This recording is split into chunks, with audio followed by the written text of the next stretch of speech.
أعوذ بالله من الشيطان الرجيم.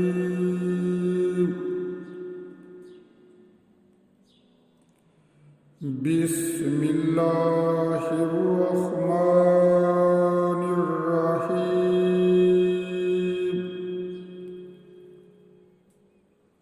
وقال نسوة في المدينة امرأة العزيز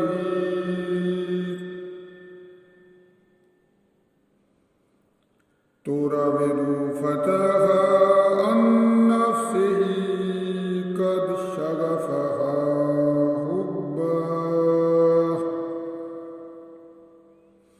إنا لنراها في ضلال مبين.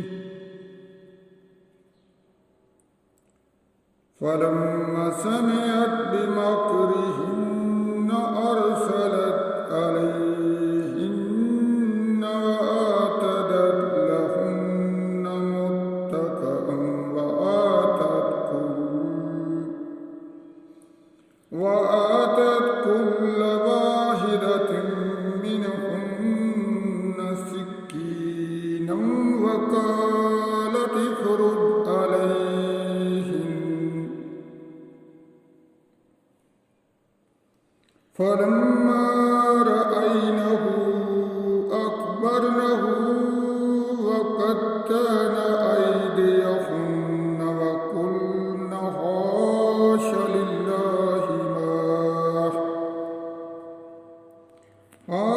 لله ما هذا بشرا إن هذا إلا ملك كريم.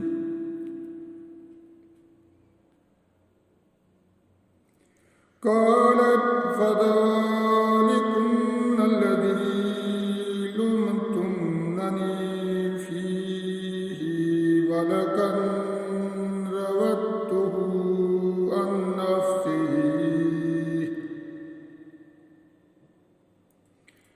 نفسه فاستعصم ولئن لم يفعل ما آمره ليسجنن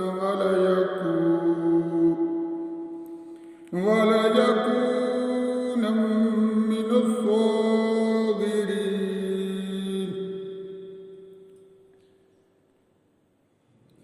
قال رب السجن أحب إلي مما يدعونني إليه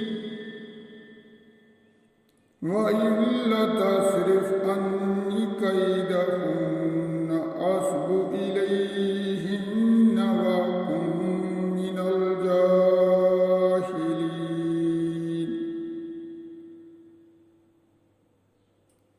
فاستجاب له ربه فصرف عنه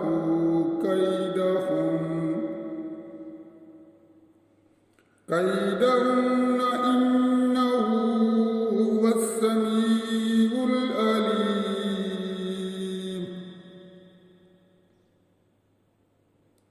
ثم بدا لهم من بعد ما رأوا الآيات ليسجننه حتى حين. صدق الله العظيم.